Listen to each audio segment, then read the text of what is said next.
Welcome to the Raise Up Mindset podcast with your hosts, Charlie and Athena Grimm. Okay, well, welcome to the Raise Up podcast. I've got a treat for you today. We have Adam Steele, who is BAC's general manager, joining us today.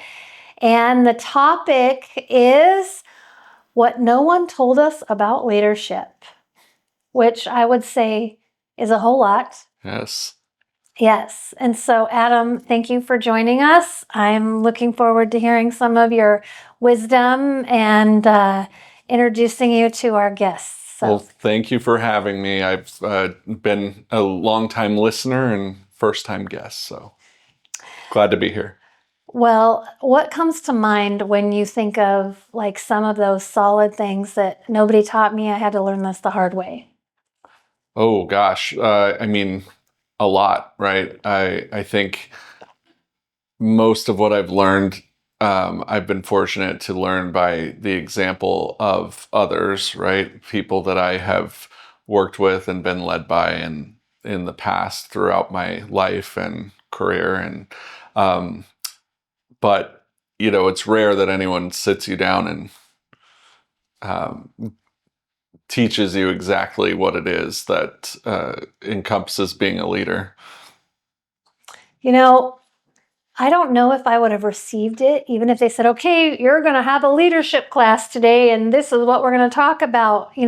Back in my 20s, like that's when I didn't understand the concept of leading myself until a little bit later, maybe earlier than others, but definitely that was something that moving into this space of I have to lead myself first. And so what does that look like with leading myself in the things that I know? Yeah, that's a great point. I think that's something that has probably taken me the longest to learn because, of course, you do have, you have things you learned in school or in business classes that, of course, did prepare me for being a leader, but maybe they weren't received or they didn't sink in at the time. And so it's not until I really grasped understanding who I was and seeing myself as my biggest asset that maybe shifted a bit for me. I like that point of seeing myself as my biggest asset. Because when you're focused on the asset part, you're not focused in on how you are your biggest problem or you are your biggest, like what is the term? Your worst enemy? Yes. Something like that. Yeah. And that was certainly true for me and is, something I still work on to this day is just trusting myself, not being my own worst enemy, and kind of pushing through the self-consciousness that everyone must feel. But also understanding that if I'm feeling all those things, then so is everybody else. And so is everyone. So if the answer for me is to show up as who I am, then the answer for them is to show up as who they are. And so that's really the job of a leader is to lead by that example and encourage, others to bring out the best parts of themselves. Yes, I resonate with that a lot. It's interesting how the focus turns to how am I showing up and what am I going to be leading by example? And so if you're leading with the place of remembering, okay, I have all of these years of experience in leadership and watching you do the things that you do here, nobody's going to know that you are actually thinking, oh my gosh, am I going to do this right? Or it's not even like, it's not noticeable. Like you make it look pretty easy and to the others, but also coming from that place of, oh, well, it's okay. Everybody feels that way. Just feel it, but keep doing the thing that you're doing. Yeah. I think it's helpful for me at least to think that way, that everyone feels that way, because one, it helps me to have that perspective of, I doubt myself all the time, but I actually rarely doubt others all that much. And so it's almost like holding up a mirror and realizing that, well, if I trust others to the extent that I do, then I really should trust me too. And once that kind of clicked, it's like, leadership becomes more about, making sure that you yourself are aligned with who you are as a person and that what you are doing matters to you. And then I think that that helps to push through some of that self-doubt, and that's maybe why it doesn't seem so apparent, because yeah, I'd love to say I'm 100% confident at all times, but I don't think that I am, at least in here. And so maybe it's about, leading with the part of you that is. So, And something that I don't know how you can feel like you have all the answers when you're in a business, especially this type of business that we're in transportation, where some of this stuff you can't even dream it up. It's like, it's a logistical, like we've got to do this, and this to make this happen. And so it's almost like this understanding that I don't know what we're going to do quite in this moment, but I know as we go down the path, the answers will come and we will solve this. Yes. And that is the confidence that I hold, is like, yeah, okay, well, this is interesting, but we're still going to figure it out. Yes, that's the key point, I think, is no matter what it is, we have time to figure it out, and we will figure it out. Transportation, like you said, it's full of all these just random variables that, most businesses are probably affected by, specific variables of some kind. We tend to find that, if it's a day when just everything's going wrong for us, it's like someone was late and now the trip's running behind, and now there's been an accident on the road, and now there's a flat tire, and just all of these things that you're going, how is all of this happening at once? But it's almost always the tendency to freak out is never helpful. Because you realize that no matter how crazy something sounds as it's all rolling out, it almost always resolves in a less catastrophic manner than you maybe first expected it to. And I think that that's something that also comes with that trusting yourself lends itself well to, is that when those moments arise, and others around you might be in more of that freak out stage, it's calming to both to them and to me to be able to be the one that says, okay, well, let's try this, or, well, that's unfortunate that happened, but let's find a way to laugh about it. I mean, that's probably the biggest thing that I think I believe in, is finding that humor and the joy in just some of the strange things that do pop up in any given day. And a lot of that, I've learned watching you in the way that you approach things, and that, like, if we're not laughing, then we probably wouldn't enjoy being here much at all. Well, and for me, I feel like one of the things that I want is to find amusement in my day. And so it comes to me in all of these interesting packages.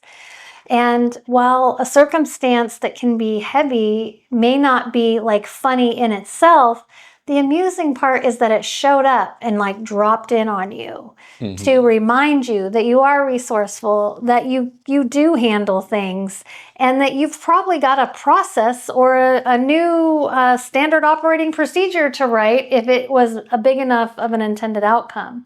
But it's like, yes, part of the strategy that we deploy with, like, oh, well, let me tell you the amusement for the day, is bringing levity to situations that could otherwise, like, create mental breakdowns if they stack day over day.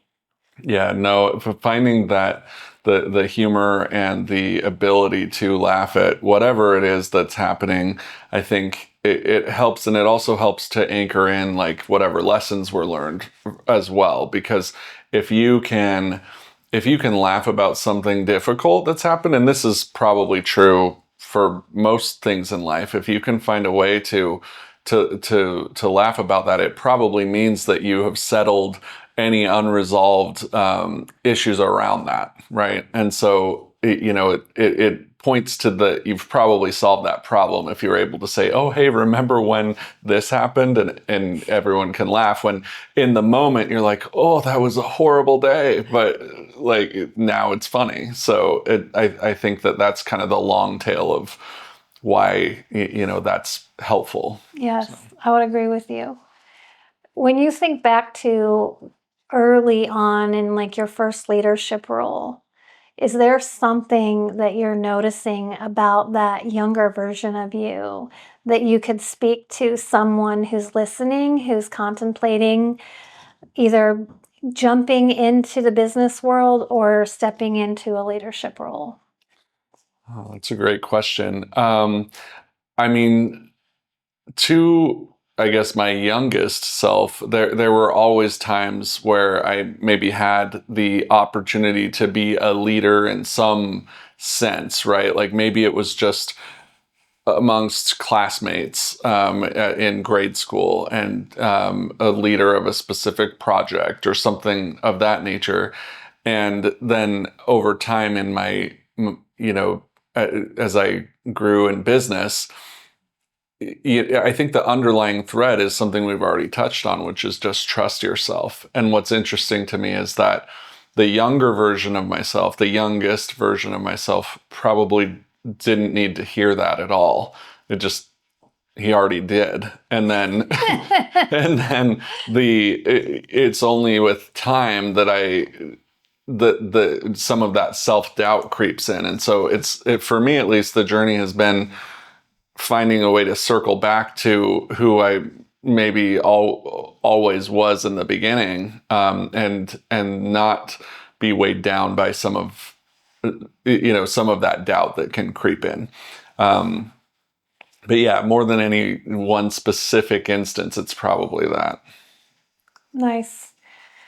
I talk about in an earlier episode the first summer that I was BAC's operations manager, and just feeling the steam rolling of all these incidents that were coming through. It was literally like whack-a-mole, where the summer started and boom, we were just putting out fires everywhere. And I was just like, I remember sitting down with myself and going, look, like you can't get all bent out of shape over every little thing that happens. Like you have to focus in, like, how are we going to start solving these pieces?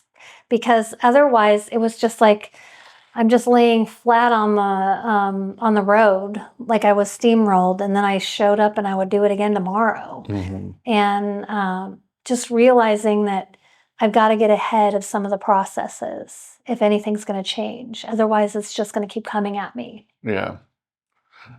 And I'd like to say that somebody kind of guided me to that direction, but it was almost like this, having a real conversation with, why is this happening? What do I need to see about it? And what's the action item around it? Because nobody's coming to save me. Mm-hmm. Like I am the responsible party. And yes, Charlie was there, like he was part of the organization. We had another operations manager who left, and I stepped in.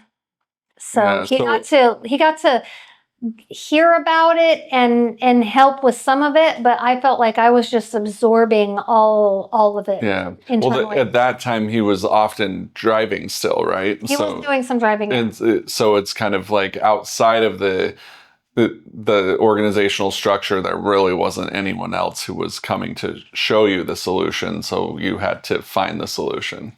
Well, and really it was in the books, like deciding that I was going to own my craft. And what are the steps? Like, who do I get information from? And that started with reading every leadership book that I could get my hands on. Yeah. And then that eventually branched out to a network and going to webinars and seminars and things. But Yeah. I know books are a big thing for you. Like, what are some of the best books on leadership that, like, just top of mind? honestly, in each season, I had this season where all I did was the 3-Minute Manager stuff. Like, we were all reading it together. I bought the whole series, and I engaged the leadership team in a book study. Okay. And so, like, in our weekly meetings, the last 10 minutes was to talk about whatever our reading was within that book. Okay. And so I think if you're somebody who's introducing this idea of learning some of these skills, going to that, the 3-Minute Manager, they're very short books, and it would be easy to introduce it to especially a group that doesn't normally read, but could read a few pages of this little book. Okay. And one that really stands out for me is one that talks about monkeys and how those monkeys, like when somebody comes into your office and they have a problem, they're trying to give you their monkey. And you don't have to receive their monkey. You can give them back their monkey. And that's what I was doing that first season at BAC is I was taking all the monkeys as my responsibility, and I was giving no one an opportunity to I'm like, okay, I'll take care of that. And they would just drop him off. And then next thing I know, I've got an office full of monkeys and everyone else is free to do what they think they're supposed to be doing. Whereas I'm like hurting all the monkeys. Yeah. But I thought it was a very playful, really clear explanation how you can assist others and not dumping the situation on you. And also how to empower them in a delegated way to take care of it and to notice it. And so it was I really enjoyed that series that comes to mind. Okay, great. Yeah, one that has always resonated with me, and I first read it when I was back in the hotel world, but it's called Leading from the Edge, I believe, and it's the story more or less of Ernest Shackleton, who led an Arctic expedition back in 1900s era, so a long time ago. But essentially they got lost, the ocean froze up, and their ship was just stranded in the middle of Antarctic, borders or whatnot. And so it's the story of how he then for several months just kept his crew alive so that things could thaw and they could get out of there and be rescued. And just understanding that, on paper, someone can have the highest degree from the best school, from the best, have worked for the best companies in the world, and that person might still not be a very effective leader.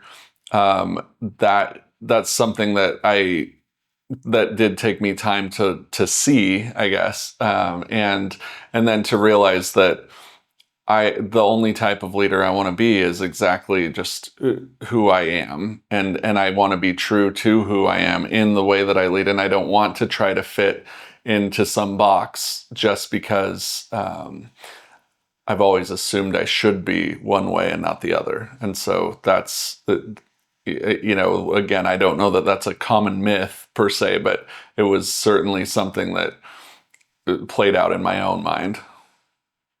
I would have to say that I think early on for me, I thought that being the manager or the leader was about being the boss, and you bossed other people around and you got the deliverables done. But there was this human aspect that I didn't connect to.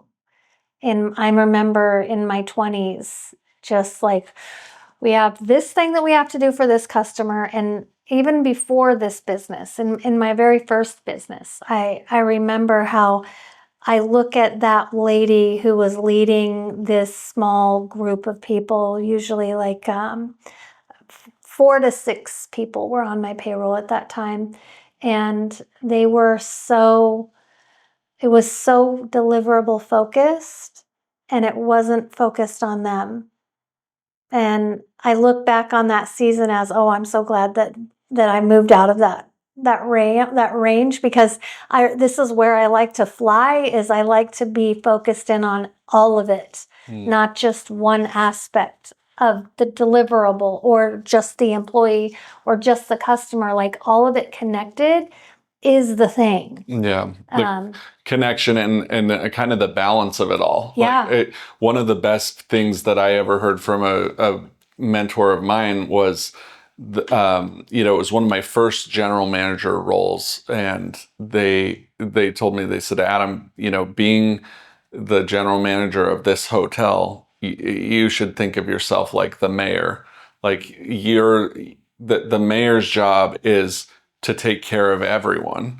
But that means you have to balance, because what this group over here wants is not going to make this group over here very happy. And so how do you meet in the middle? And then also maybe what both of those groups want isn't best for the company financially, right? Just as an example. So where do you balance all three of those kind of competing interests? And so their analogy was that a mayor of a city or a town has to do that every day. And so there's, you could argue there's a mix of politics to that, but it's also just a mix of, it's necessity as well. It's like you need all aspects of your organization kind of working in harmony with each other, or in balance with each other, because it's not always going to feel harmonious. It's going to sometimes feel a little, there may be conflict, but it's like, that's the balance that you have to seek to find. So yes, that's a good analogy, being the mayor. Yeah. So I wish I could say I came up with it, but no. So when were you given that information? That would have been, gosh, that's like 10 years ago. So yeah, it's been a while. So I've tried to think of that, each day, that if I've been leading a team, that's the approach that I take. Like, one thing that I do say to our team currently is that, your job as a manager is to be the advocate of your department. That means that you're hearing them out. You hear their concerns, and yeah, you filter some of it, because some of it you're going to go, okay, that's not a real concern, or that is something I myself can deal with and fix for you, right? And then there will be other things that you have to report upward of, hey, we really need this. This is a common struggle that we're having. And then my role in turn is to then be your advocate and to filter all of the pieces that are coming to me and saying, okay, this group needs this group needs this, and how do we do that and structure that in a way that serves the whole, right? The whole group together. So I think that is what we work through. Whatever comes every single day is just being the ones that are reminding the others that all of us together are what we're focused in on, not just the little complaint that's coming in from the field, or what the dispatcher is dealing with that day, or what IT wants to change, or somebody wants to make an update to a system and it affects two other departments. It's like really being that integrator over and over and over again is, I think, the story of leadership now. Yeah, I would agree. And just reminding everybody that we want to get along. Yes. Be in agreement. And I think most people in the world want to get along. It doesn't always feel like that, but I do believe that's true. I think if you really think about your day to day, most of the day to day is people who are actually like going out of their way to get along. And so I try not to lose focus on that. Yeah. It's people pleasing. Yeah. But no, I try to not to lose focus on that, it's people, I want the best for people, and so do they. So. Yes. And what we work on, I think, here is we can sometimes see that what they think is best for them is actually, there's something bigger out there for them. Yeah. If they want it. And so we just work to encourage them to reach for bigger things, which is good. Well, I got a couple other prompts here if you're interested. I think that right there, what we just mentioned, was the unexpected joy of leadership. Like when the moons are aligning and the teams are aligning and the deliverables get met and the client's expectation is exceeded, that's when we know we're all bringing our gifts together and being a part of this like big contribution. Yeah. Yeah, absolutely. Like that's one of the biggest things that is meaningful to me is seeing how, the small decisions and small things that we do as leaders really can have big benefits to people's lives. I mean, I know in my life, the people who have taken the time to mentor me and to teach me something, even if it was hard, or to tell me something, even if it felt harsh, like that has set me up for greater success. And I'm where I'm at today because of people like that. And so in my role, I try to also find, who's that person who maybe has worked minimum wage maybe their entire life, but is the hardest worker you're ever going to find. And like, what can I do that then elevates that individual, right? And now it, is in a place financially that they couldn't have dreamt of before, Yeah. or that was in a job with a schedule that just didn't work for them. And so by bringing them over and showing them what's possible, now they spend more time with their family, and now their kids are happier. And like there are ripple effects to a lot of the decisions and the impact that we can have in the workplace. And that means something to me. So I think that's one of the joys, I would say, for sure. I heard a saying that people go to church and they sit in front of the pastor or the priest and they listen for an hour, and then they go back and they like work on whatever they need to work on based on that information. And it's like we get to spend hours upon hours upon hours every single day with the teams that we lead, and we have 10x the influence. Yeah. Because of the investment and the proximity. Yeah. And so the possibilities are endless. Yeah. As long as you have willing participants, that's the key. Yes, willing participants, and it helps for me to keep that in perspective too, is just the time investment that people really do spend in the workplace. It's like that adds to just a sense of responsibility that I need to do my part to make sure that time is well spent and that it's meaningful, and that it's, like if you're spending more time here than you do at church, or sometimes even at home, like then yeah, that's something that we should all be mindful of, and making sure that is time well spent. And I think it also puts leadership in a place where you're the guardian of the environment.